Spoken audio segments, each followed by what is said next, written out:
في ناس كل يوم بيقعوا في فخ خطير، صورهم بتتسرق، فيديوهاتهم بتتعدل، وأصواتهم بتتركب، والأسوأ حد يهددك بحاجة ما حصلتش أصلا. في الفيديو ده هنعرف إزاي بتتم الفبركة الإلكترونية، يعني إيه ابتزاز رقمي، والقانون بيقول إيه في الموضوع ده، وكمان الأهم إزاي تحمي نفسك من كل ده. أول حاجة، إيه هي الفبركة الإلكترونية؟ ببساطة الفبركة هي إن حد ياخد صورة أو فيديو أو حتى كلام ويبدأ يزوره بحيث يبين كأنه حقيقة 100%، بس الحقيقة كله كذب في كذب. وبيستخدموا أدوات مرعبة زي الذكاء الاصطناعي وفوتوشوب وبرامج بتقلد الأصوات لدرجة ما تتعرفش الحقيقة من الفبركة. طيب يعني ايه ابتزاز الكتروني؟ دي بقى لما حد يهددك ينشر حاجة خاصة بيك، صورة، فيديو، شات، ودي مقابل فلوس او خدمة معينة، وغالبا بيكون عنده الحاجات دي عن طريق اختراق او تجسس او حتى فبركة، يعني ممكن حاجة اصلا مش حقيقية يستخدمها ضدك. طيب ايه هي انواع الفبركة الالكترونية؟ اول حاجة الصور والفيديوهات، حد يركب وشك على فيديو مش ليك او يعدل صورة تطلعك بشكل مش حقيقي. تاني حاجة الاصوات، صوتك بيتجلد حرفيا وكأنك بتقول حاجة عمرك ما قلتها. تالت حاجة المستندات والرسائل، فبركة ايميلات او ورق رسمي ممكن توقعك في مشاكل مالكش علاقة بيها خالص. طب ايه هو انواع الابتزاز؟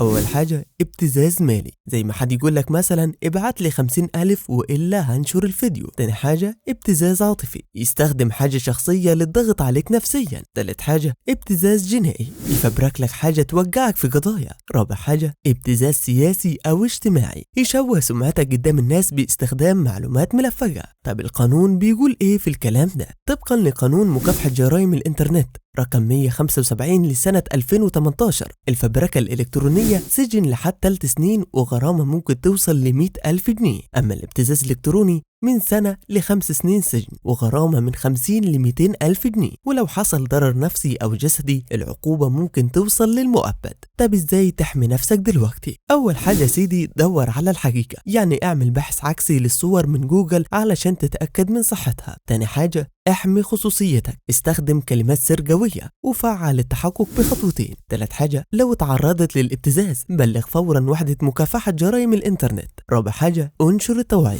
لما تفهم اللي بيحصل وتوصل معلومة لغيرك انت كده بتحمي نفسك واللي حواليك. وفي الاخير بنقولك ما تبقاش الضحية الجاية، افهم واحذر واحمي نفسك. ولو الفيديو ده فادك اعمل لايك وشير واشترك في القناة علشان يوصل لأكبر عدد ممكن. خليك دايما في الأمان. سلام.